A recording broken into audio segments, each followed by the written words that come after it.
Teks biografi kelompok 2. Andi Kaisar Juni Pratama, Andini Putri, Anissa, Arini Ayu, Diva Prilianti, Erina Safana Rizkin. Teks biografi. Biografi berasal dari bahasa Yunani, yaitu bios artinya hidup dan grafien artinya tulisan. Sedangkan teks biografi adalah teks yang berisi riwayat hidup seseorang yang menyajikan sejarah hidup, pengalaman-pengalaman hingga kisah sukses orang yang diulas. Isi teks biografi berupa riwayat pendidikan, pandangan hidup tokoh, perjuangan, keberhasilan, keistimewaan, dan hal-hal yang bisa dicontoh dari tokoh. Next, ciri-ciri teks biografi. 1. Teks biografi harus membawa suatu informasi berdasarkan kenyataan pada tokoh yang sedang dikisahkan dalam bentuk narasi. 2. Teks biografi harus membawa sebuah kenyataan, pengalaman hidup seorang tokoh untuk menyelesaikan masalah-masalah hingga pada akhirnya berhasil sehingga bisa dijadikan sebagai teladan. 3. Memiliki struktur yang jelas meliputi 1.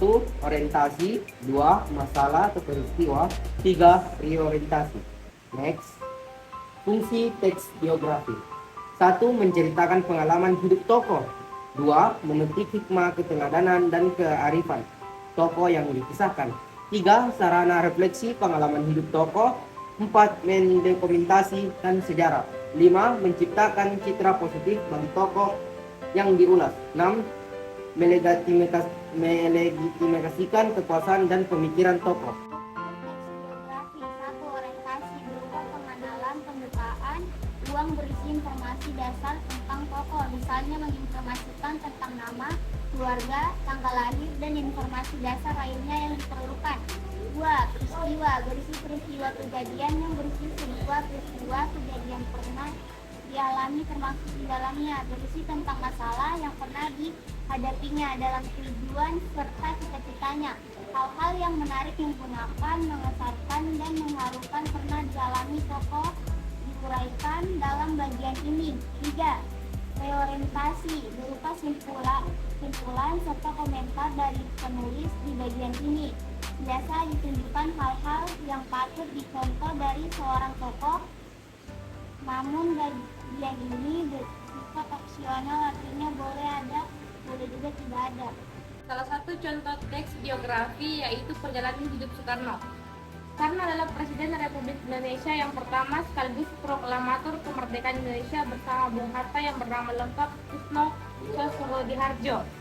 Soekarno lahir di Surabaya pada 6 Juni 1901, lalu wafat pada tanggal 21 Juni 1970 saat usianya 69 tahun. Mendiang Bung Karno dimakamkan di Blitar, Jawa Timur. Paragraf ini termasuk bagian orientasi, yaitu bagian yang menceritakan informasi-informasi umum dari tokoh. Selama hidup, menurut banyak laporan, Soekarno menikah 9 kali dan dikaruniai 11 anak. Ketika kecil, Soekarno tak banyak menghabiskan waktu bersama orang tuanya di Blitar. Selepas lulus sekolah Europese Leisure School atau setara SD, Soekarno kemudian tinggal bersama teman ayahnya, Haji Omar Said Cokroaminoto atau yang dikenal sebagai sekarang HOS Cokroaminoto. Bersama HOS Cokroaminoto khususnya ketika melanjutkan sekolah Lujar Burger School, Soekarno mulai mempelajari dunia politik dan mulai mengembang jiwa nasionalisme. Setelah lulus HBS, Soekarno kemudian melanjutkan pendidikan ke ITB dan meraih gelar IR. Bagian ini masuk ke struktur peristiwa yang menceritakan hal-hal menarik, mengagumkan, mengesankan dari Soekarno. Berstatus sebagai Presiden Indonesia yang pertama, sosok Soekarno tetap diingat dan melekat di hati masyarakat. Bahkan ajaran atau kata-kata Soekarno kerap dimunculkan pada zaman sekarang untuk memantik jiwa nasionalis masyarakat Indonesia. Paragraf terakhir ini termasuk struktur bagian reorientasi yang isinya berupa kesimpulan dari komentar dari penulis biografi. Tiga kebiasaan teks biografi. 1. Pronomina. Banyak menggunakan pronomina atau kata ganti orang ketiga tunggal.